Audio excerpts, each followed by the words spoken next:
બીજી એક વાત એવી પણ જાણવા મળી રહી છે કે જે બન્ની ગ્રાસલેન્ડ છે એ બન્ની ગ્રાસલેન્ડમાં કદાચ વનતારાનો પાર્ટ 2 આવી શકે છે, અથવા વનતારા આખું ત્યાં બન્ની ગ્રાસલેન્ડમાં શિફ્ટ થઈ શકે છે, એવી એક વાત આવે છે. ને ત્યાં ચિત્તા લઈ આવવાની વાત તો ઓલરેડી હતી, એટલે ત્યાં પણ કંઈક અમુક હેક્ટર જમીનો આપી દેવાય છે, અથવા એ પ્રોસેસમાં છે.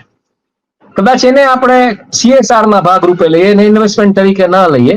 તો બીજી તરફ કંડલામાં લગભગ એમ તમે માનો કે જે પ્રકલ્પો આવી રહ્યા છે ગ્રીન હાઇડ્રોજનના, લાર્સન એન્ડ ટુબ્રો ને મોટા પ્લેયર છે, 13 કંપનીઓ છે, એમાંથી 6 કંપનીઓ જે છે એ અંબાણી કંપની છે.